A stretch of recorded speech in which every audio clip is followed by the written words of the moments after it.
Tabletop is brought to you by the following sponsor. Are you looking for something comfortable to wear and keep your brain warm while playing tabletop games?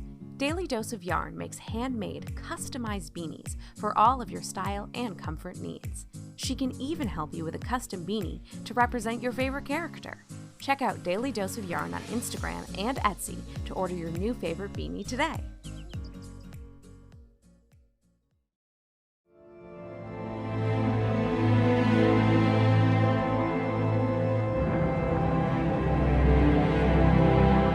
Welcome back, everyone, to another episode of Tabletopped. Today, we have brought back a listener favorite. Mac is back to talk about the 3 V's: villains, victims, and villagers. Mac is just a blast to talk to, and I think you guys are going to really like this conversation too, all about how to build NPCs that really matter. If you guys like the show, please give us a share, like, or subscribe to us on Apple, Spotify, wherever else you get your podcasts. It really means a lot if you would share it with your friends. And please, if you are going to rate us, give us 5 stars. Why not? It doesn't cost you anything. Unless it does, which is weird. Okay, well, enjoy the show. Bye.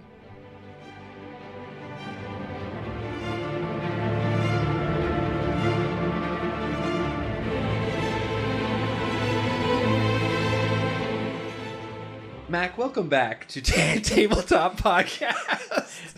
You want to try that one again? Yeah. Welcome back, Mac, to the Tabletop Podcast. You laughed through it again. You want to do it one more time? Yeah, let's do a third time. Mac, welcome back to the Tabletop Podcast. You are a listener favorite. We're so glad to have you back today. What are we talking about, Mac? Wow, Nick, that's Thank you so much for asking, and thank you so much for having me back on their podcast. No, thank you for having me back. I appreciate it. We're talking about characters today, Nick. Fuck yeah, we are. We're talking about characters. We're going to be talking about specifically non-playable characters. Yes. Yeah, and so off air, just like moments ago, I was talking about what we were going to chat about today, and you said that you wanted to talk about developing your non-playable characters. These are your villains, your villagers, there's got to be another V one, your right? Victims. Oh my God, here we go. That's the name of the podcast: Victims, Villagers, and Villains. All right. And you said you want to talk about developing them rather than creating them. Why is that? Great. Yeah. Okay. So the reason why I wanted to bring this up first is that I've seen a lot of stuff out there about like creating interesting NPCs and creating like interesting storylines for non-playable characters. And there's one thing that's a major problem with that. And the thing that's a major problem with that is that players sometimes just don't give a fuck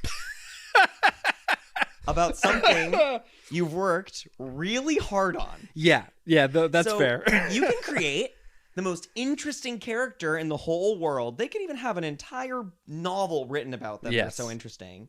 And you introduce them to their characters, and their name is like Randall Bigwig. And they're like the big villain that you've set up. And honestly, everything leads to them. I think that a character named Randall Bigwig would probably be a bad example because it's a really awesome name. But you set them up, and then you're like, "Yes, I'm Randall Bigwig. I'm the baddest boy ever." And then the players are like, "Okay," and then they walk away, and then never talk to Randall again. Yeah, or my favorite example of this is when I once was running. I was running a short, like multi-session sort of thing, and I had them all walk into a bar, and I was like, and you look around the bar and you see like this beefy bartender cleaning out glasses, and on the other side you see some people playing darts, but in the corner you see like a hooded figure that his hands are glowing slightly, and he looks up at you and nods almost knowingly. What do you do? And they're like, I want to go talk to the guy playing darts. It's like totally walked away, did not give a shit about the guy I was obviously leading them to. And that's the thing as well, is that you can try so hard with your narration to like indicate to the players what what they're supposed to, air quotes, do. And if that's not something that they care about, or they're just a group of players that are just like, I don't give a fuck about what you want me to do. Some players are contrarian. Yeah. Some players are just straight up contrarian, and that's fine. Yeah. I mean, you can be a contrarian. Like, I don't care. You Yeah. know, if you want to go like off the beaten path and do the weird thing, that's great. Yeah. But it's just like, yeah, you have to be ready for that as a DM. So we're going to talk about developing characters today. Yes. Developing non-playable characters and not creating them. Absolutely. Do you want an example? Yes, I would love one. Okay, cool. Let me talk about this is the case. This is now a courtroom. This is the case Objection. of you'll actually recognize this name because we actually used to work with a guy with this last name. Oops, Okay. I used his name. His name is Al Petrillo. Okay, so my first big hook in one of my campaigns was going to be that this guy, Al Petrillo, had, in a rage induced by some kind of superpower, killed his boss Gotcha. because his boss was going to fire him. So he killed his boss in Yeah. a fit of rage because his son was sick. His son was like in a coma. Gotcha. Right? And he needed the money from his job to like pay for his son's medical bills. That was like his Right. motivation. And Al was going to basically be like the big bad of the first arc. He was going to like have like a flying wooden like tall sail ship and Yeah. like, you know, they were going to have like a whole battle on the ship, and there was going to be this whole thing where they had to convince him to like stop doing what he was doing, and like they, you know, they were going to help him like save his son or whatever. Yeah, right? yeah. But they didn't want to do that at all. Okay. So they followed the Do you know mystery- why they didn't want to? Did they? This is a good question. Like, That's a good question. have you ever like sat down after a game has just gone completely off the rails and been like, why did that happen? Well, because they're smart. They're smart players. They got to the core of what his issue was. Yeah. His issue was not that he got fired. Yeah. His issue was that his son was sick. Right. So they just went to the hospital. Uh-huh. They made like an insane roll, took his son out of a coma, Yeah. and that was now the story. Right. About this guy that came out of this fit of rage, realized that he had he basically realized that he had killed this other dude, Yeah. felt terrible about it, Yeah. and whose son was now better, and he couldn't be with him because like he was gonna go to fucking prison. Right. You know? So it's like Also, the story ended really abruptly. Like it Yeah. was supposed to be like a 10-session story arc. Yeah. It was like 3, Yeah. right? And so that, but in the process of doing that, the players found other characters that I had kind of introduced along the way, Sure. that they really attached to, that they Yeah. really liked.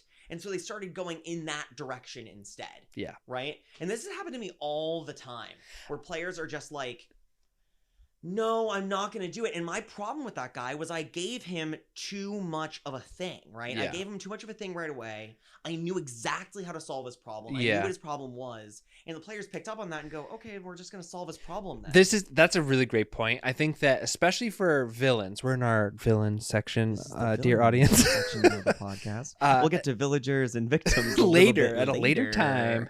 No, for villains, you have to make their problems. If you're making a nuanced villain, not just like I am Crack Thor, Omen of Evil. Yeah, of course. if you're making a like Shades of Grey sort of villain that maybe is sympathetic in some way, you cannot give them a problem that is solvable. Like No. their problem with whatever it is with the world has to be one that is so difficult that it has bent somebody to do horrible things. And if you give them like the players, like you said, any sort of way to solve the problem, they are going to do it, and they do not give a shit how it affects your story. No, but that's fine though. That's totally fine. If they're gonna do that, then that's good, right? Because you didn't set up a villain that people cared about. Right. Yeah. You know, it's like there's or on the other hand, they cared too much and they just fixed the problem. They just fix the problem. You know what I mean? Right. And it's like, well, that's right. That's the thing, right? It's like the villain maybe needs to have a thing that's completely outside of the players. Yes. But then you have to. Oh man, Nick, this is a hard one. Oh man, jeez, Nick. Oh geez, Nick. It's really hard because you have to create such a balance, right? Because Yeah. you can't have a villain that's totally separated from the players' stories, or they're not going to care. Yeah. And you can't have a villain whose problem is tied specifically to one of the players and is fixable by that player. Yeah. Because then maybe that player will just fix it. Yeah. You know, so it's really, really tough. It is so hard because I've had I've had some things happen to me before where have you ever had it where the players just agree with the villain? Oh wow. I've done it before where I made a sympathetic villain who was doing bad stuff, but in the end, when the players kind of picked away at like all of the fluff around it and found the core issue, they were like, I agree with him. Like that fucking sucks. That's injustice, and he's dealing with it. And we're living in a way where like games allow people to, I think, lessen the burden of actions. So like if this person is being violent to achieve their ends and they are villainously violent, but they have like a kernel of truth or justice that they are trying to uphold, and the players agree with that, they're like, I just fucking killed 100 goblins. I just ripped them apart. This guy's just doing the same thing. What was the ideology? So, I think it was, what was it? It was a while ago now.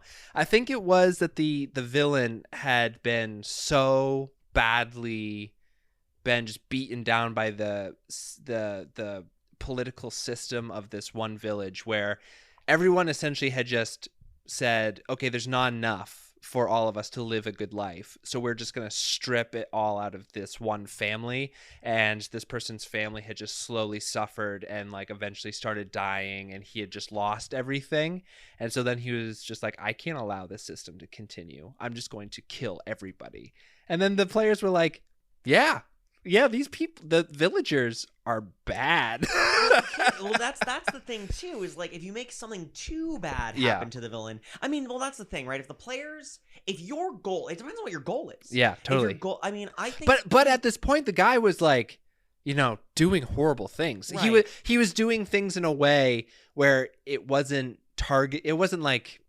And even vengeance, I have a weird thing with, where it's still not okay for you to take out vengeance in the way that a lot of these games do. And so then, and like I said, the weight of actions are lessened so that people feel a little bit more okay with it.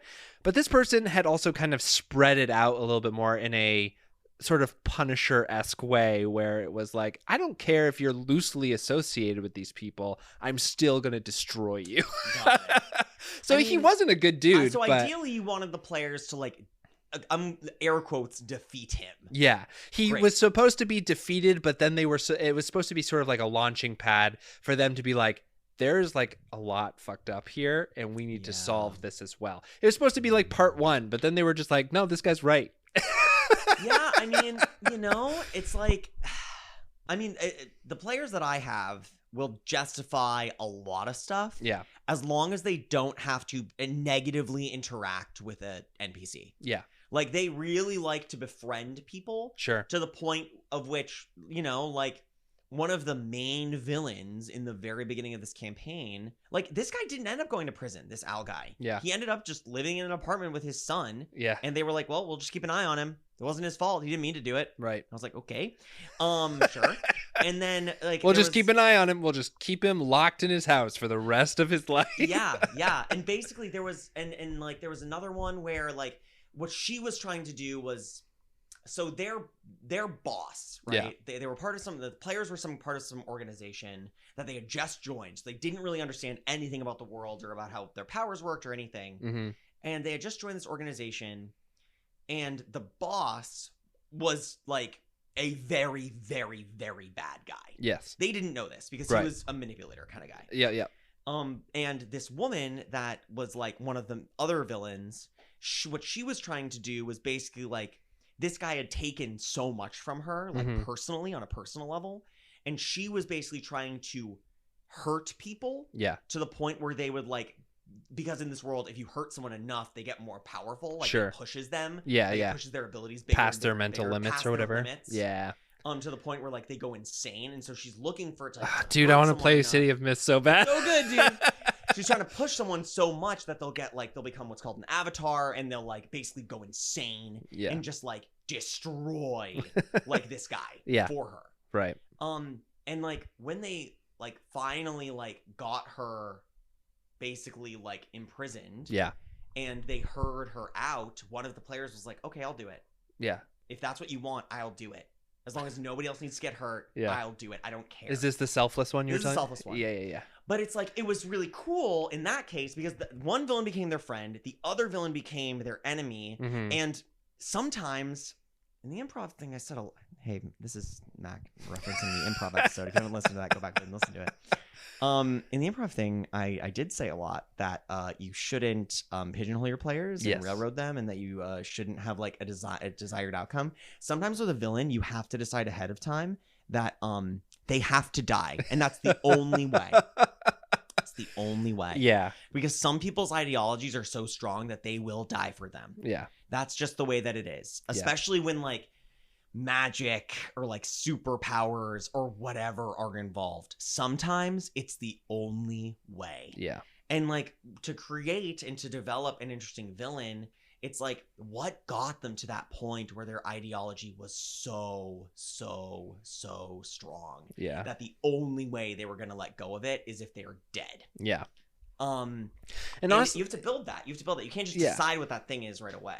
That's like also a pacing thing. Like I want to do a full episode on pacing because I think it's so, because I've seen just in media and also newer DMs just be like, this guy's evil. He says I've killed everybody, or I am going to destroy the planet. I hate this and this is why. And then just dumps a bunch of history. Yeah. And the characters are like, okay. I don't care. Yeah, I really don't care. But if they keep, like, again, I think that the trick to any TTRPG when it comes to building non-player relationships with the players is frequency of contact. Yes. It really has to be. And like what you were saying about growth of and like changing the characters, that like just having them run into them all the time, and you could even just have them like find bits of like memorabilia or signs that the character had been there, so that you can start slowly dumping some of this history out,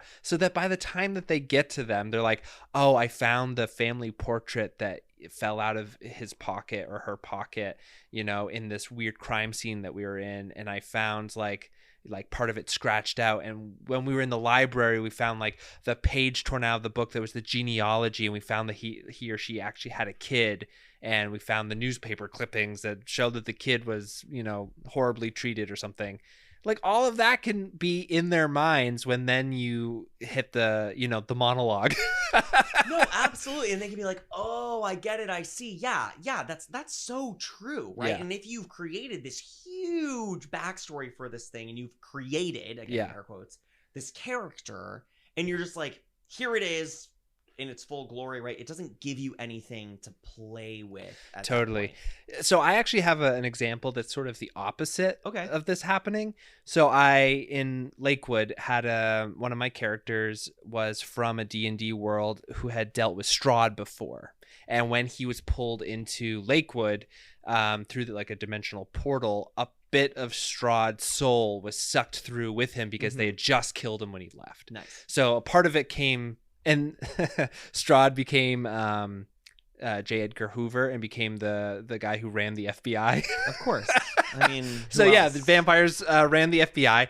But when he finally came back, like I had slowly hinted about him slowly finding this character who had come from Strahd's world, and they got to him and finally met him, and he was like, yeah, I need your help. I don't want to be here anymore. And I can't like figure out how to get back without you guys. And then they were like, we're not going to help you. You're horrible. You're evil. And he was like, yeah, okay. I could have the FBI kill this entire town, or you could just like help me out. And he was doing this like as he was like cleaning the blood off of his clothes out about the person that he had just eaten or something. Nice. And so they were forced to be like, okay, we'll deal with you. And he was literally an NPC part of the party for like 3 episodes. Wow. Where by the end of the episodes, they were like, Strahd's not a whole like a bad guy, and Strahd's sort of starting to like learn the value of the like life and like of making these connections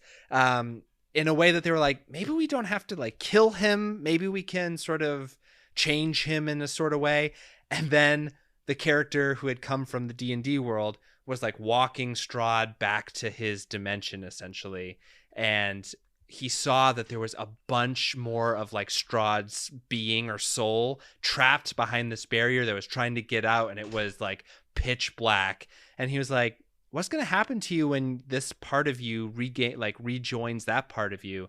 And Strahd was like, I don't know. I think that I'll stay who I am, but I'm not 100% sure. And the guy was like, huh.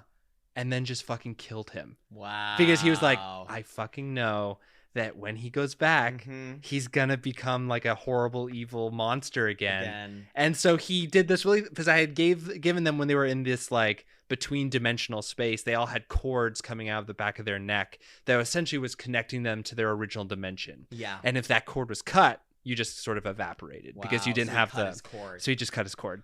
Wow. And because I had a huge boss fight planned for when Strahd like reconnected and was like, on this hour, new flesh, all that kind of stuff. How much more satisfying. It was so great. It was so great. Because it's player driven. The players decided all of that. And all you did, right, was put them in a mess that they couldn't get out of by saving a guy's son. Yeah. Right. No, I mean, right, there can't be a MacGuffin. Yeah. Right. It needs to be that it's like there needs to be a problem that you need to solve because there need to be stakes. Yeah. Right. And villains are really there to create stakes. They're there to create problems. They're there to create issues. And if the stakes aren't high enough, the players aren't going to care. Yeah. And if the stakes are immediately too high, the players also probably aren't going to care. They're probably just going to check out. Yeah. So it's like, yeah, you're right. Like that frequency thing, bringing them back over and over and over again, and really deciding that it's like, this is an important part of this story, and this is going to affect everything going forward. Like, however you guys deal with this, something's going to be different. Yeah. You know? And like the players, I think sometimes players really understand this. Like one of the players in my campaign like kept trying to reach mentally out to this like really bad person. Yeah. Really, really bad person. She kept trying to like mentally telepathically like reach out across the city to her, and every time it didn't go well. Yeah. And every time all of her friends were like, why would you do that? Stop doing it. She's Yeah. gonna come and get us if you keep like reaching out to her. Yeah. And she's like, I honestly just want to like help. I just want to help her. And Yeah. she just won't let me. Yeah. You know? She just won't let me. And it's like, and that's something that like really frustrated her. And it's like, because she was reaching out for that contact because she thought there's something that I can do about this, but I'm not being allowed to by Matt. Like, it became a running joke. Matt just doesn't want me to talk to her. Matt just does not want me to talk to her. I'm not allowed to talk to her. I'm like, no, you can talk to her. Yeah. I just have to be really clear to you that she's like literally a god. Yeah. And like, it's not good for you to do it. And you feel that. Yeah. You know. Yeah. In game and out of game that it's not a good thing for you to be doing. Yeah. She's like, okay, I do it anyway. Like, okay. Yeah, but that's the thing that specifically with villains, I think that the more I play, the more I realize that a villain cannot be a solution to a problem. Oh, wow. You know what I mean? Like, go on about that. You can't say, all right, if you kill this person, everything's better. Oh. Like, it just, for me, every time as a player that happens and I just fucking slaughter somebody, and then it's like, all right, you get this much XP and the town's safe, I guess. And it's just like, what? That wouldn't happen. Like, there are, if you have an authoritarian figure who has created a mass society of fear and suspicion towards each other, when that person dies, that society does not go away. Yeah. So the villain can be a part of the problem, but they cannot be the solution to the problem. That is such a good thought. Yeah, I just think that because like even when you were telling me about stuff in City of Mist, you have a bunch of people like your villains. I won't speak specifically because I don't know which ones you've already dealt with your players. You can talk about Edgar. Okay. Edgar's the main one. Edgar's like the big bad boss guy. Yeah, he's the one that controls fate. Yes, he is fate. That was the whole thing. He is fate. Because the thing about Edgar that you were telling me is that he wants this control over the city and wants to kind of manipulate everyone to do his will. Right. He feels compelled to do that by the literal concept of fate that exists within him. Exactly. But even just by and that's the thing that I think that's great about City of Mist, is that just in that description, you have told me that Edgar is not truly the problem. Right. You know what I mean? Yes. He is not the solution. He is a problem, but he's not the solution to the problem. No, and when they got rid of him, because what he did, Yeah. basically what they learned after they killed Edgar was that the city is actually run by lots of different crime bosses. Yeah. And Edgar was just one of them. Yeah. And he was actually protecting their part of the city in his own way by killing people that he saw could be a threat to him. Yeah. And so to him, he was protecting that part of the city by indoctrinating people into his way of thinking about how the city works. Yeah, it's honestly, it's the Batman problem. Like, the Joker and, like, the Riddler and all those people, they are problems, but putting any one of them in Arkham Asylum is not the solution. No. The solution is not to have a society that creates all of these weirdos that try to kill people. Yes, exactly. And Edgar became like this because he, like, you know, in the story that he had, you know, it's set in 92. Yeah. He was like in his 50s. He was a black man. Do the fucking math. Yeah, right. You know, if you were given the choice to choose your own fate whenever you wanted, and you were living in a society where you could not do that because you had no agency or privilege, what the fuck would you choose? Yeah. You know, so he basically was called on by fate, and they were basically like, we'll take over your body and we'll take it from here. Cool. Yeah. And he was like, okay. Yeah, as long, like, will it be better? Yeah, it will be better. Okay, then, okay, yeah, sure. Go for it. Yeah. You know? Because it's like, yeah, he was living through a really shitty time. Yeah. And he chose the thing that he saw would be better for his community and for his city. Right. And it just completely corrupted him. And that was the problem. And then once he was gone, what that created was a power vacuum. Yeah. In his place, where now it's like everyone's trying to get a piece of the place where these player characters live. Yeah. And not only that, when powerful, a thing that I did, which is like, it really is like symbolism. And it's like, I wish I could do this without it being such a, you know, nail in the head kind of situation. Yeah. But when incredibly powerful people die in City of Mist, they're called avatars, these incredibly powerful people. They leave behind usually some sort of item that they were wearing that becomes a relic that is associated with that concept or that thing. So he wore these glasses, and the glasses were left behind. And so the next arc, the players were actually using the glasses because what they thought was that it would let you see a little bit into the future to tell what was going to happen. What they didn't realize was that the glasses didn't see the future. They made the future. So if you put on the so glasses fucking smart. and That's so ask good. them to see something, what they described now is destined to occur. Right. There is no way that thing will not occur. And I was very influenced by Taz Balance. I wanted to do an 11th hour so bad. Yeah. And so how I set that up was one of them put on the glasses and they saw themselves in the 1920s. Right. So the glasses made that happen. Yeah. So now the glasses caused time travel to occur. Yep. And so I could be like, oh, well, the time travel that fixed the problem of time travel, right? Mm-hmm. So it's like, really, you use the villain to your advantage when you're developing them, and make sure that the stain of them remains. In this case, maybe a little bit too literally, I guess, but like it should remain metaphorically too. It should still be around. Yeah, I think that that's so smart that villains are just a vehicle for story. I mean, like everything, everyone is just a vehicle for story, but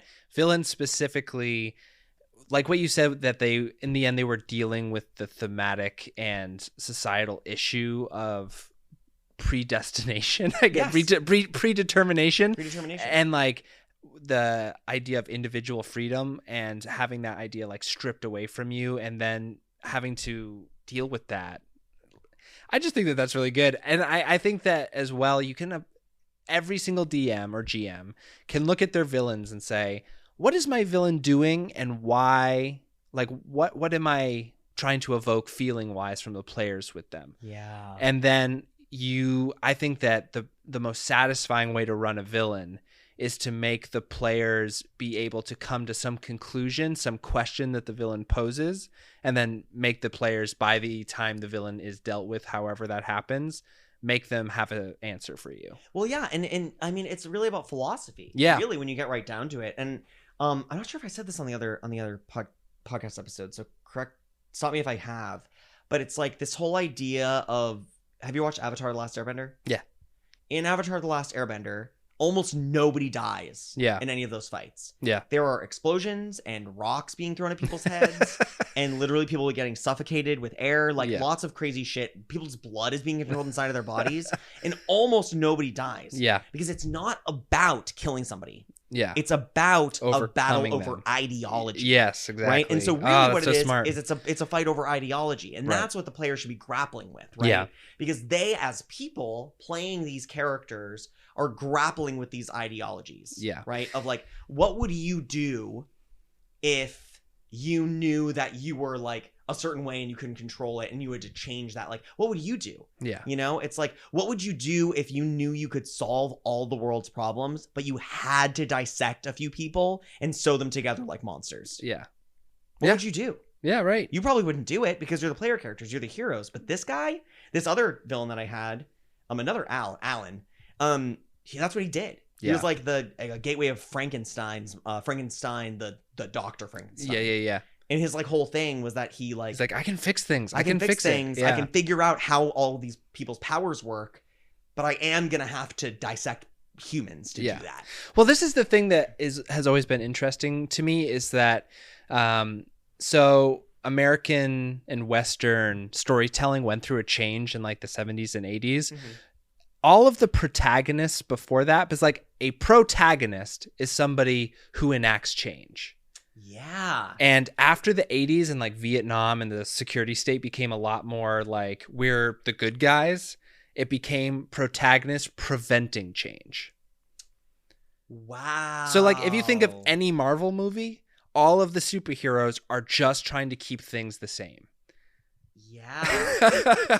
And or make things go back to the way that they were. Yeah, and all of the antagonists are people who are trying to make a change. Like in Iron Man 2, there's a guy who's just like, Tony Stark's a fucking weapons dealer, and he sucks. He's corrupt, he's a playboy, he's moralless, and I'm going to go stop him. And I'm going to make it so that like people understand that the military state has completely taken over their culture and that they shouldn't do that. And he just beats him into the ground and people are like, yay, Iron Man. Yeah, that's so interesting. I wonder if that's around the same time that protagonists became just like nothing. Yeah. Like nothing people. Yeah. You know? Well, that's the most clear example of this is Rambo. In the first Rambo movie, he's the bad guy. Yeah. And like the military like the police or whatever are going out because there's this insane Vietnam vet in the woods who is just killing people that like is just being a fucking psychopath. And then in all the other movies, everyone's like, no, Rambo's the good guy. He's the hero. Yeah. He's the good guy going Yeah. in because he's really good at killing people and he is going to fight for freedom or whatever. Right. So there's like a mental thing that goes on where, and I try to do this all the time where, and I don't know how much I'm successful at it, but I'm trying to implement it more into my villains where they are agents of change and so are the players, you know? Yeah. So it's not just the players stopping something. Oh yeah, no, yes. The villains have to have an agenda that they're advancing that like, I mean, you know, it's like, and you have to give them the players a reason to care. I mean, with Edgar, it was literally he killed one of the players' parents when she was 13. Sure. And they didn't know about that. With Edgar, he was literally keeping one of the players' grandmothers in a catatonic state. Yeah. Because they had made a deal where it's like, either you're in a catatonic state or I kill you. Yeah. And she was like, okay, catatonic state, I guess. Yeah. You know, and because he was trying to create change in the city, and the players, they didn't kill him because of what he was doing to other people. They killed him because of what he did to them. Yeah. You know, like it wasn't about his ideology, really. Yeah. It was about, for one of them, straight up vengeance. Yeah. Straight up just like, you killed my parents. Like, I am not going to stand for this. Yeah. And for the other one, it was just like, she was the one that went full Avatar and she couldn't control what she was doing. Yeah. And she just like had a murderous outburst. So it's like, they cared. And Edgar, he caught on. Yeah. To one of the players.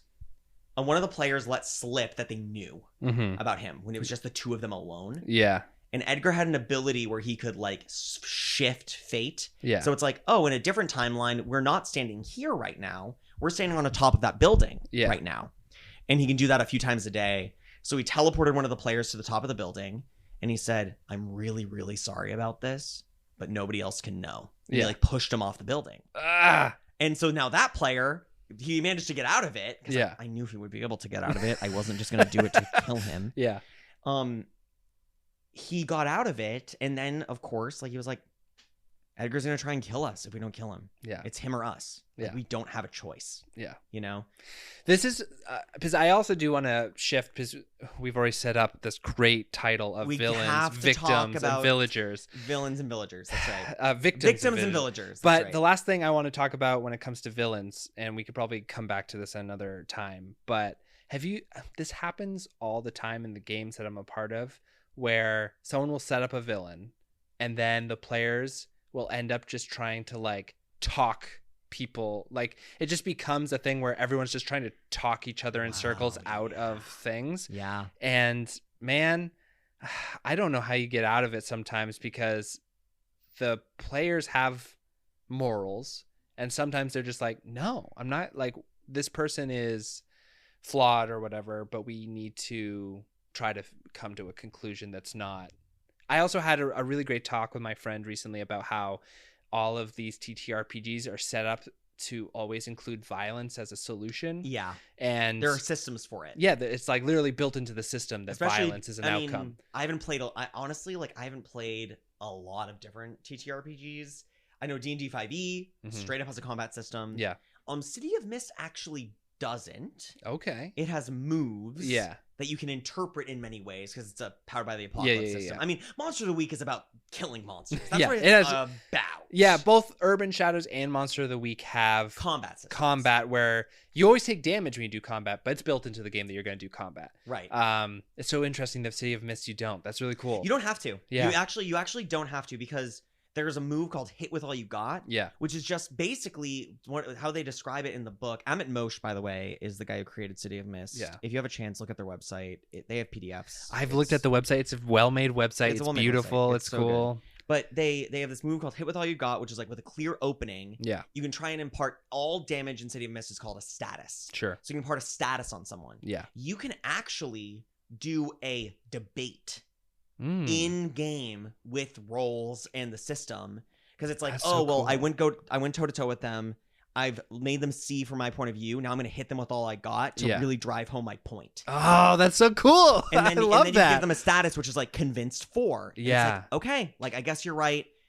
I'll go with you for now. And Honestly- you can actually run it that way. And so you don't actually have to do combat ever if you don't want to in the game. I have to say I love that, because D&D, there's basically the persuade, deceive, and intimidate. Uh-huh. And if you just fudge a roll, then you're just not gonna have this chance to do stuff. Mm-hmm. But having it be multi-tiered, and that you can actually have a full success, even if it's somebody who's like ideologically like firm. Well, you can't always. Well, but you could do this. You could I think you could, because you could have them go through that and be like status imparted, like wavering or unsure. And they Right. have to, and they're like, oh shit, like I have to go. Like I can't, guys, let's do this villain hero thing later.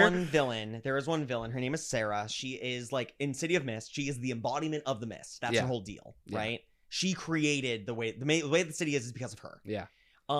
And her whole thing is she cannot be bargained with. Yeah. At all. And so when they get into those kind of conversations with her, like, but why do you feel like you have to do that? And she's like, because I've tried everything you're talking about before. I've been alive for a very long time. Yeah. And everything you're saying, I've heard it 100 times, and Yeah. it's never worked. This is why I really love like eldritch horror, because these things are they cannot be understood. They do not give a shit about you and your existence. Uncaring. They are uncaring. Yes. And that provides a real threat. Yes. No, at a certain point, right? yeah. When you have that kind of dialogue, that back and forth kind of thing, if a villain can be convinced, let them try. Yeah. And if they can't be convinced, then what they didn't do, their inaction, is going to cause some real pain. Yeah. And if they don't care, if the players are like, well, my inaction about that guy that was going around killing all these people that you talked about at the very beginning. Yeah. My inaction about that actually it meant that like 100 more people died, but I'm okay with that. Yeah. It's like, okay, then you're okay with that, Yeah. I guess. Yeah. I guess. Sure. No, that's fine. And I mean, if that's the game you want to play, that's the game you want to play. And the thing that I would encourage out of this if you are creating a villain well and your player, don't make the players frustrated. Like, make them be like, I don't know what the fuck to do. Like, that's Yeah. okay. But make them role play that. Like, Yeah. have their characters be like, I don't know what the fuck to do. And this is really frustrating. And you're making me just have to do something I don't want to do, guy. Like, that is a very reasonable, interesting place to be role-playing wise. Yes. And then that lasts longer. Like, after they've dealt with this person, maybe they're like sitting at the fire and they're like, I still don't think we did the right thing there. Like, Yeah. I think that we fucked up. And I know that 100 people would have died, but I feel on my conscience that that person wasn't all bad and we just killed him. And what does that mean about us? Like, that's an interesting thing to go down. It is. It is. And but you do have to be careful. And again, we can have a whole episode about this one. You have to be careful of the player character campfire philosophical conversation. Yeah. That goes nowhere and that they just go down a pit about. And then you have a whole 2-hour session where they're just talking about like how they feel about like killing this guy. And it's like the story isn't moving forward. And there's that one guy, that one player that just kind of doesn't care about this kind of thing. It's just bored. Yeah. You have to be careful of that too. But yeah, no, I think that's really something to ponder on. And maybe we'll come back to this later. But should we move on to victims? Do you want to do villagers? victims or villagers? Let's do victims last. I feel like I Yeah. have way less to say about villagers because it just fits in for the 3 for me. But what do you think? Yeah, let's do villagers and then victims. Victims is more interesting, I think, because it's so nuanced. Villagers, I mean, you said it in the improv episode, and I will say it again. Make a character that is just goofy and silly, and that the characters like, and just have him be there, or her, have them be there, just for the fact that they hook the characters into the social circle of the game. Yeah. Like, I think the one you used was like Schmooble McBoobleson or something. Oh, Schmooble McBoobleson, of course. And like he's the squire of like Seamus the knight or whatever, and they don't give a shit about Seamus. But Boobleson, they're all in on. Right. I mean, yeah, that happens in my games all the time, right? Yeah. Where it's like, yeah, you just gotta have the interesting guy. You know, I think I talked about him a little bit. Like there was Wally, the guy who was Where's Waldo. Yep. And so they would always like And Rio the Mario guy, and they would just like lose track of Wally for a while, and then he'd come back. He'd and show up, and every time that they found him, they were like, "Oh, there he is!" Yeah. You know, it's like a fun little cool. game. So it's like, again, and I think the main thing about villagers too is NPCs are sometimes just set dressing. Yeah. And that's okay. Yeah. Not every NPC has to like mean something. Yeah. Not every NPC has to have a huge part to play in the story. Some NPCs can just like, you know, like it's a big DM thing to be like, you have a family member, I'm going to threaten that family member. Yeah. Right? That's going to create stakes. And that's okay. Yeah. It's also okay to have family members that are never involved and are just there to like talk to your character, to your players about things. Yeah. You know, that are just like, you know, like there's a character, he he works at a nightclub, and like the owner of the nightclub, like at first they were like, oh, what's her deal? Yeah. And then eventually they just discovered she doesn't have a deal. Yeah. She's just likes trying to make run a nightclub. She likes to make money. Yeah. He makes her a lot of money, so that's all she cares about. That's I her thing. had a very similar character where his name is Klaus, and he was a German, no, Swedish or German, I think it was German, exchange student that was just in one of the character's college classes. Great. And he was like, you're doing very bad at midterms, like, are you going to be okay? Like, just fucking just annoying, but also they all loved Klaus, because they were like, oh fuck, Klaus is here. And he had a silly voice, and but he was also in the finale where they were trying to defend the town from this kind of like final siege of like realities melting and trying to figure out what's going on. And like Klaus is in the bank vault with the other people being like boarding up windows and being like, I don't know what's happening. Right. And it's okay. Those characters in stories where it's like, you know, it's like you're not like a supporting character. Yeah. Like you are really like a side character. Like you really just show up from time to time. You do a couple of funny things. Maybe there's a callback that relates to you. It's fine. And here's the thing about villagers, actually. I found my way in, Nick, on this whole villager thing. Now I love it. Victims is going to suck now. This is the best. The thing about the villager thing is that everything we talked about earlier about like not working too hard on your NPCs is like a guy that you think is going to be a villain could just end up being a villager. Yeah. It could just be that. And you have to leave yourself open for anything to occur. Yeah. When I first introduced this big villain, Sarah, she was just like someone that was in the organization that worked for Edgar. Yeah. I had no plans for what she was going to do. Sorry, players, if you're listening. I had no plans Yeah. at all for what she was going to be. I just knew I had to set up a mystery with her that no one could figure out what her gateway was. Yeah. What she was a gateway of. No one knew. Yeah. And they just figured, oh, well, it's an ability of her gateway that makes that happen. Yeah. That's it. You know, and I could have gone a million different directions with that, and I chose one. Yeah. You know, but it's it can go the opposite way too, right? Where it's like you set up this big bad guy in a town, like maybe it's like a guy that's really starting to cause trouble in a town or something, and then it's like they kind of just solve his problem, and he just becomes like poor Judd who's like hanging out. He's kind of an asshole, but he's just a guy. He's just a guy who's kind of an asshole. That actually happened to me. So I had this character. So one of the players had in their backstory that they had accidentally, because they're a ghost, they accidentally had eaten a child, like sucked the soul directly out of of thing. And they were like super guilty about it, but it happened like 40 years ago.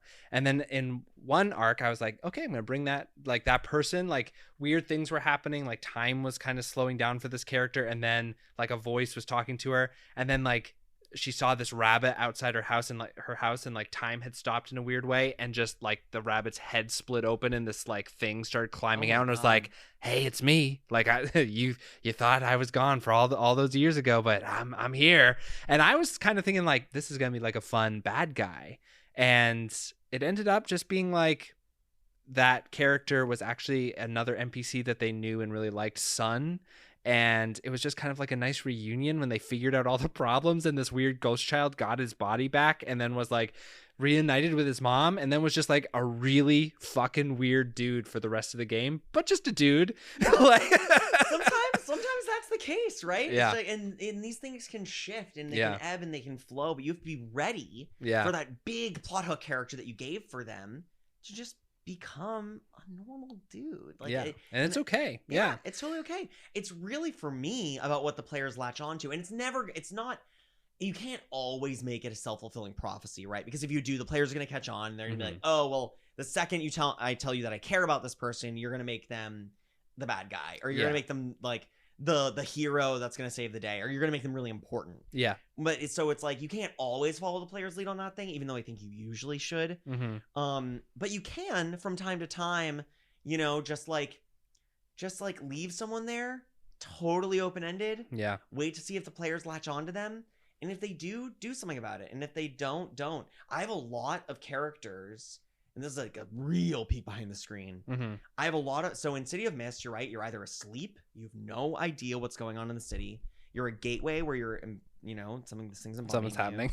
Or you're an avatar where you're like fully there. Or you're a sleepwalker where you can see things, but you're not special. You're not like have any powers. I have a lot of characters that are NPCs that are currently around. Yeah. Where I'm like, gateway ? And I have maybe like a mythoi like listed under there that they could be. Yeah. But they're not that until I say they are. Yeah. You know, or until they give a hint that they are. They're that thing when it serves the story for them to be that thing. And if it doesn't serve the story for them to ever be that, then they're never that. And that's fine. There's something that happened in my Urban Shadows. This is, I think, a great point, that every single villager is both a victim and a villain at the same time. Okay. Now we're making villager the most interesting thing by far. I think that every villager has the potential to go either way depending on what the story needs. And like I had a thing that happened where this bookie was taking bets on a street fight that was happening in my Urban Shadows campaign, and one of my characters was like, I'll take this action, and he's like, do you want to be next, and I'll give you 20% of all the things that I make. And he was like, okay, yeah, I'll go fight. And he goes and fights this crazy guy named like Bloody Handed Joe, who's just like a huge werewolf, and they both fight, and it becomes like a tie or something, and then they're like, hey, let's go to the bookie, get our money, and the bookies just ran. And then they're like, we got to go fucking find this guy. It was totally improv. Like, I was just like, oh, this is this guy that's happening. Fun if he ran. Yeah. And so then they just chased him. And eventually I got to this point where, because I had the characters in Urban Shadows, the start of every session, they come up with rumors. Yes. And one of plot hooks, yeah. And one of the rumors that one of them had created this time was, hey, on the outskirts of town, there's something weird happening because people aren't going out there even during the day because people are just disappearing. We don't know what's going on. So they went to the edge of town, and the bookie was like, here, I in front of this cave was like, here, I have all the money. Everything that I promised you, everything in the deal, here it is. And then all of these like zombie type things on these like leashes basically started coming out, and there was like a huge weird monster that had all of these things that they collected it and then just were like dragged by their chains back into the cave. And the characters, they still don't know what the deal with this thing is, but they were like, hey, you need to give us your money, you owe us. And he's like, no, don't fucking talk like that right here. And they're like, talk about what? You just give us the money that you owe. And then like a zombie had like from the cave had walked up and was like listening to the conversation. He's like, I will do whatever you want. Let's just go to a bar and then we can talk about this, because this thing was enforcing all of the deals that were made like in its like area. And so the bookie introduced this whole new thing of like, there's some weird fucking creatures out there and they seem to have like very strict rules that they follow.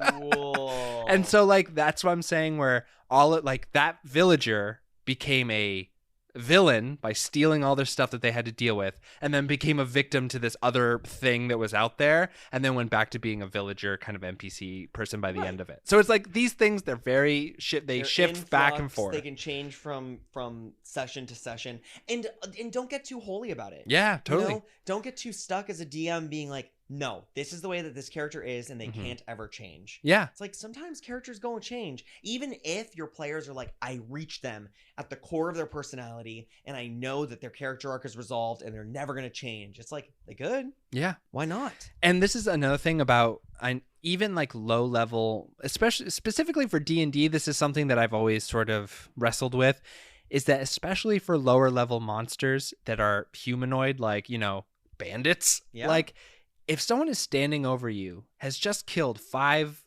people, and has like a bloody mace, is like, man, just let's not fight right now. Like I have always been under the opinion that they would be like, okay, and walk away. You know what I mean? Just like not give a shit. Because like all of these monsters and people and villains, they have survival instincts as well. There's always a math that they're doing about what's the best action for them. Yeah. So this is actually maybe your listeners listen to this one, but this is a big shout out to NADPod, not another D&D podcast. The Murph, the DM for that one, he did this whole thing they're on campaign 3 now, but in campaign 1 they just like killed everybody. Like all the bad guys they just killed. Any fight was usually resolved with everyone dead on one side or the other. And in campaign 2, there were so many just like wimpy dudes that literally they got to like 2 HP and they were like, all right, I'm out. I quit. Right. I succeed. I concede. You win. I'll tell you whatever you want. Just don't kill me. Yeah. You know, because it's like people in general care more about their life right now than they do about what could happen later. Which is like, you see the movie all the time. It's like, they're going to kill me anyway. There is no point in... And then they like eat the cyanide capsule or whatever. Yeah. It's like, okay, I'll tell you everything you need to know. And then they get like shot in the head by like a sniper or something. It's like, that doesn't actually happen. Yeah. What actually happens is, okay, you win. Yeah. I'm going to look for any way I can to get out of this in like 5 minutes. But right now, I'll tell you everything you need to know. The idea that I've been obsessed with lately is that authority is just the lawful, in air quotes, use of violence against others, you know? Yeah. And so when it comes down to all of this, a lot of the times your character, especially in systems like D&D that really encourage combat, you're just wielding violence as a persuasive tool. You know what I mean? Yes. And I have been so interested in how authority works in that way, and try to get that into the game, because, you know, there are 2 things that people cannot abide, and that is when violence is wielded unlawfully towards them, which, you know, in a lot of cases the heroes might be doing. Yeah, absolutely. And they cannot abide the idea, like, people will put up with a lot of shit if they think that it's like the majority of way, it's like the way things are. Yeah. So I think that it's interesting to start adding these ideas into your combat, and especially your villains and things, so that you can make them like someone doesn't even have to be a villain, even if they're oppressing a whole group of people. If everyone there is sort of like, yeah, this is sort of how it is. And the characters can be like, this fucking sucks. We're going to liberate this place. But then they're just sort of a group of bandits. Yeah, they're just basically trying to dismantle a government. Yeah, exactly. Right? I mean, a government, like, right? It's just like what is the Bud Cubby quote? It's like laws are just rules created by the majority to oppress the the minority or whatever. Yeah, but it's which like, is if you haven't seen that clip, it is one of my favorite. I think about Dimension 20. That's a Fantasy High season 1. I think about that clip probably twice a day. Oh, it's just so good. He is such a brilliant monologuer. Oh yeah, and another great example, Bud Cubby, of a character who was a villager and then became like a hero of the story. Siri, shut up! I'm doing a podcast. Cool. Okay. Wonderful. Victims. We're here. Yes. Now, you actually, and I don't want to retread ground. Yeah. But you in the improv podcast, you talked about the reporter guy. Yes. He, to me, kind of sounds like the ideal victim. Yeah. Because he sounds like a villager that became a victim right away. Can you just talk a little bit about him? Yeah. Again, I think it's worth retreading. And some of my people who were in that campaign listened to it and were like, I didn't fucking like Scooter. I was like, yeah, but you knew his name and he was around a lot and you had some sort of feeling towards Scooter. Got it. You know, like, one of them was like constantly like, shut the fuck up, Scooter. You're such a loser. Like that was their relationship. But Scooter was usually in the thick of things, would always kind of survive, would help out when he could. And also he was like a reporter. So he was trying to get to the bottom of things. He was just like, he wasn't doing anything wrong. Hate and love are very, very close to each other emotionally. Yeah, the opposite of love isn't hate. It's not giving a shit. Well, the thing about like a character like Scooter, right, is like, you're right. If your characters know their name and feel a certain way about them, that makes a good victim, whether the characters like them or not. Yeah, right, because then the characters will feel a certain way. And I guess defining a villain is pretty easy. Defining a villager, we've defined villain as bad guy. Yeah, villager is background character. Victim is it someone that just something bad happens to? I feel like victim is a way to victims, and this is it's complicated.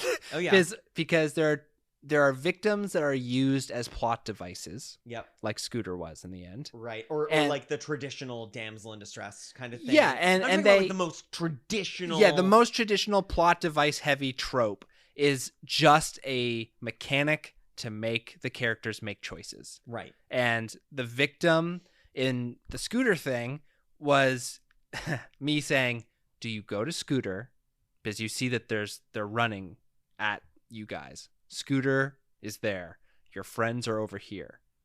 This player knew his friends are pretty strong at this point. Probably would be okay. But also probably you should be over there in case this becomes a mess and you guys have to deal with it. Or you could go deal with it, try to help Scooter and put yourself in a really bad position.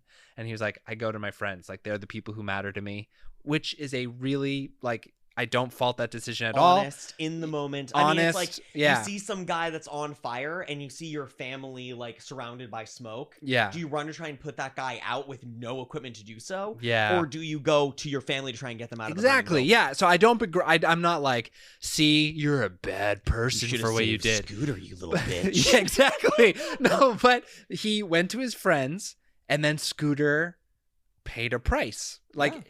He literally became a consequence of an action. Yes. And I think that's what victims usually end up being, unless this is a big thing that I want to push over to another segment is there are victims and then they're the victimized. Yes. And I think the victimized is a way more gray area of you have to be really careful in there.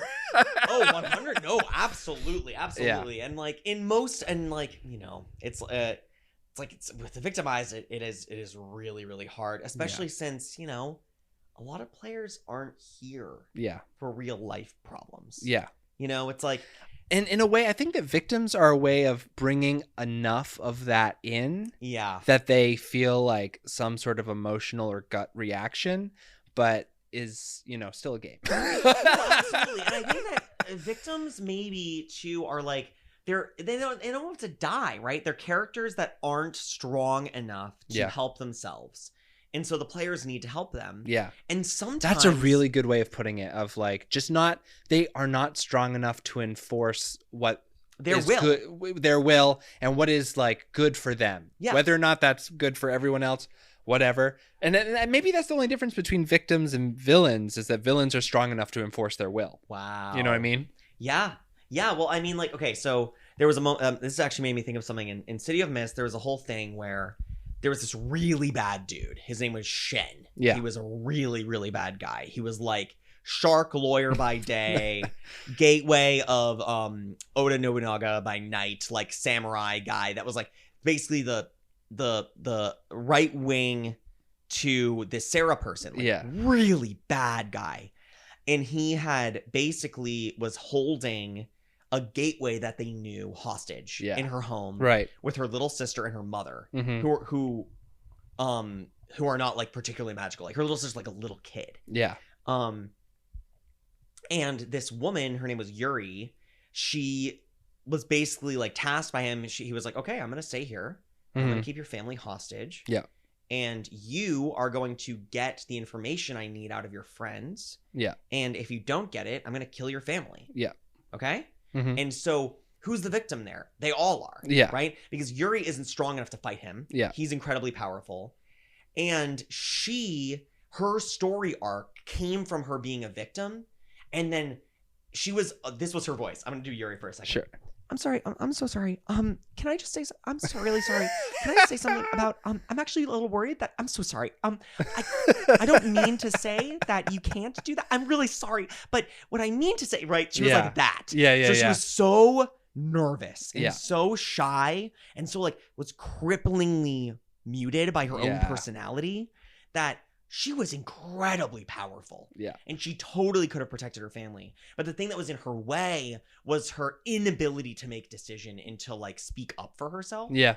And so in that way, she was a victim, not because she wasn't powerful. Yeah. Because she couldn't decide to be powerful. She couldn't take the power for herself, especially if it meant hurting somebody else. Yeah. God forbid. And also this guy used to be like her boss. Big, long story. Yeah. So she basically, right, like turned on the players. Yeah. And like was going to basically like turn on them, but the players figured it out and like beat this guy up. And then her arc became like, okay, like I'm going to make it up to you guys. Like, I'm really sorry for what I did genuinely this time, not just saying sorry. And I'm going to change. I'm going to become a person that is able to handle things a little bit more. Right. And so through being a victim, the players actually worked with her to put her more into that villager zone. Yeah. Right. Which some NPCs, they need to be like pulled out of there. Yeah. Yeah. Yeah. And I think that the way that I will say to not do victims, just for me, is just don't have meaningless, horrible things happen to people. Oh God. You know what I mean? Like as a storyteller, you have to know why things are happening in a story context. Yes. So like the thing with Scooter seems like a meaningless death, but it was a turning point thematically to show we have gone into an uncaring part of the world where it doesn't matter your intentions. It doesn't matter how much you work. One misstep can just bad things happen now. And that's what I was signaling to the players. And like, I think that is so different than, a group of bandits coming and just like disemboweling a bunch of people for no reason other than let's fight those bandits. Yeah, and you have to have a real conversation with your players. If your players are looking for like a grim, dark, this world is bad kind of thing, you can do that if you want to. I would have a really serious conversation with your players before you do that kind of thing. Like, I'm not fully against it, but I'm definitely not for it. And if you're a villain, and this is like, again, victims and villains are so related because they interact with each other so much. But it's like, if your villain's whole thing is like, I just like killing. Yep. Period. That's what I do. I kill people.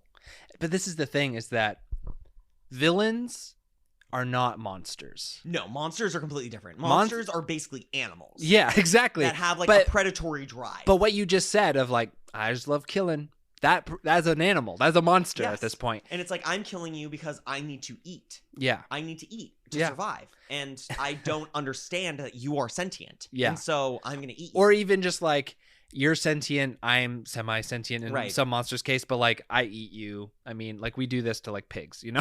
Yeah. Like no, this stuff literally. happens, We're you very know? smart, apparently. Yeah. You know, We're so like it's as smart as a 3-year-old. It's like, that's pretty fucked up. Yeah, it's pretty fucked up. But and that's just how it is, right? It's like, you got to, you know, you're totally right. Villains are not the same thing as monsters. Villains have emotional weight in the story, whereas monsters exist as obstacles. Yes. And I think that like the whole thing with the victimized, I think, is what territory you're getting into. If you're having senseless, mindless cruelty upon people for no reason. Other than like, you know, it's like a bunch of bandits come into town. It's like, what do the bandits want? Do they want some kind of item that is in the town that is like hidden in the town records?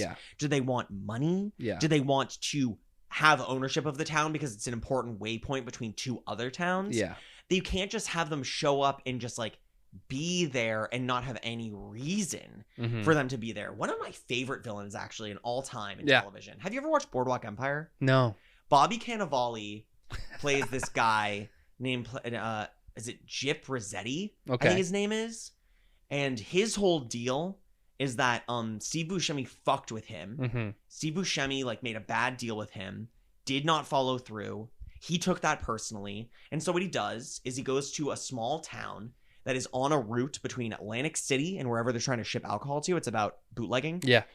And he just takes over the town. He just moves in and says, this town is mine now. Okay? And nobody is going to do anything about that. Because I will hurt you. And everyone's like, okay, I guess you're the government now. And he just does that, right? But he doesn't do it for no reason. He does it because it's a very important place. It's an important place. It's an important reason. And he seems at times like a mindless killing machine. Like the way that he plays him, like sometimes like he'll just like HBO style be like, and now you're dead. But the great thing about that character, and I think he won some kind of award for it. The great thing about that character is he actually does have a reason. Even if you can't see it. So go ahead and make your characters that like on the surface are like, just like killing, that's my whole thing. But make sure that that's not actually the whole thing. Like I think it's actually very interesting to have a villain that's just like, I'm just a mindless killing machine. That's my whole deal. But then like you find out that like that is something that person has wreathed themselves with to protect their inner, you know, life in some way. Like in this way, sounds like that this person felt as though they were wronged or disrespected or whatever, and that's manifesting in a very brutal way. No, absolutely. So yeah, and I also think for me, like the difference between victims and villains is just like, who does the party agree with? You know? Wow. And they're not mutually exclusive. You know, like, I mean, you know, I talked about Edgar. It's like this is almost gets into victimized territory. We never saw it happen in the story. It was just a part of his backstory that someone saw when reading his mind once about like how he first transformed into Fate because like some people were being racist against him. Like, people were being racist to him. And he said, I can do something about this. I'm not going to stand for it. I have the power now to fix it. So I'm going to. And he did. Right. And like that. And in that way, he would like, this is another thing that I love to try to put into my games and villains is like, make them the heroes that just were heroes for a little bit too long. Right? Your classic, what is it? Batman. It's just like, just make them people who enacted change, did good, and then just kept going. Kept the power, right? No, absolutely. You can keep that, that thread. And man, the victimized thing, it's really rough. Really talk to your players before you do any of that kind of thing. Talk to them about content. Having conversations with your players is always just the important. Most important thing in the world. It's interesting because like the scooter thing, and also Brendan Lee Mulligan and Murph actually had a conversation once about a campaign where that's Adventuring Academy. Adventuring Academy, another really great podcast. I would highly recommend. Or YouTube. And they were talking about how there was this NPC who was just like a really nice witch who was just in the woods, kind of herbalist, and was like, oh dear, he's like, come on in. And then they like were like, we're gonna go kill the goblins, we'll see you later. Went, killed the goblins, came back, and then the Baron had taken the witch and been like, no witches here, and just hung her from the gates.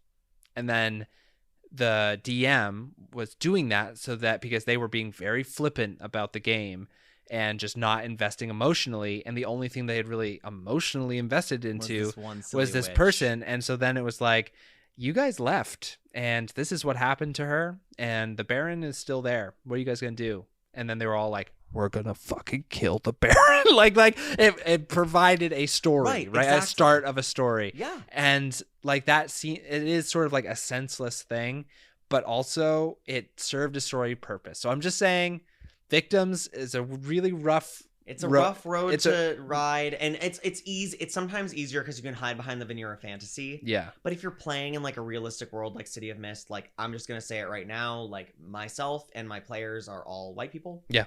We don't deal with racism. Yep. In modern times. Yep. At all. We don't even talk about it. Yeah, I talked about this in another episode of like you can play in a world that doesn't deal with some of the just the bullshit that we have to deal with. Because the history of that world is the same. Yeah. Right? Because all the players reference it all the time. Yeah. So it's like the history is the same. So the 1960s were the 1960s in America.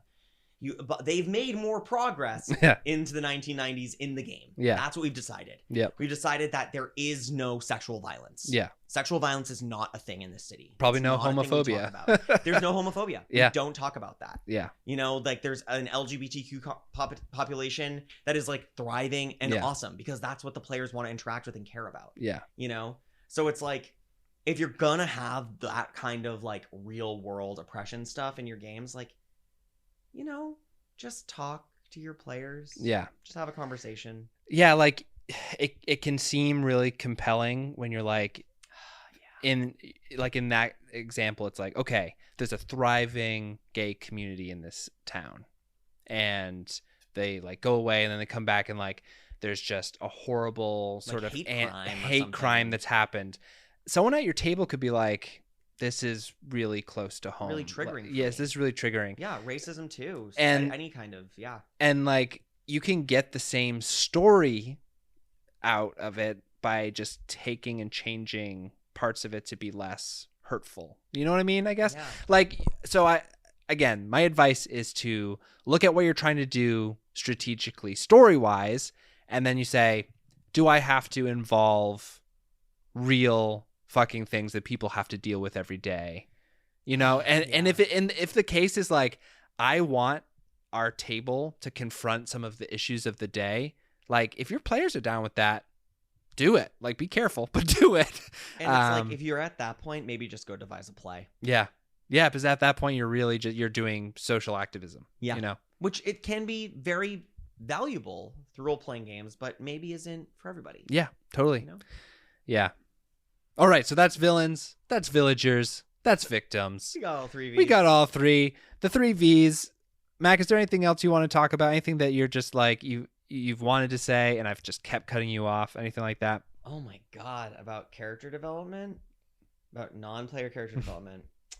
All right, that's another game. No, I don't think so. No. I think we covered like a lot of really good ground here. Yeah. And yeah, I mean, the main thing I will say is just, you know, remember that everything is flexible. Yeah. Keep going back to that improv mindset. Yep. Anything can be anything. Don't overplan your characters. Exactly. And I know that I always kind of take a big old dookie on, hey, this is, you know, Omen Dark, the dark Grim killer. Yeah. Butt plug. But yeah, exactly. Yeah, butt plug's a real asshole. No, I think that that those villains, that type of thing has its place, and it can be, going back to your thing of like, it's not for everyone to have these like really complex things that make you have to think a lot about the morality of what you're doing. That's a type of play. But if you just want like, hey, this king is a real dick and you need to stop him, however you do that, you just need to stop him. Yeah. Like, do it, man. Demons exist for a reason. Yeah. There are literally in D&D chaotic evil things. Yeah. That cause chaos and are evil. Yeah. And that's just what they do. Yeah, use them. It's their nature. Yeah. And I think that what they're doing there is showing like, hey, bad things happen for no reason in the world, and they are the embodiment of that. So feel free to use them. I am not trying to, you know, shit on that. I'm just saying that if you want a villain that leaves an emotional marker, like a story villain, yes, put a little bit more thought into it, have reasonings why, and then I super encourage you to think from, what do I want my characters to feel after dealing with this? Yeah. And then build your characters' interactions with the villain towards that purpose. All right. Wow. You said it all. We said it all. All right, Mac, thanks so much for coming on. We'll have you on again soon. Yeah, thanks, Nick. I had a blast. Let's do it again. All right, bye.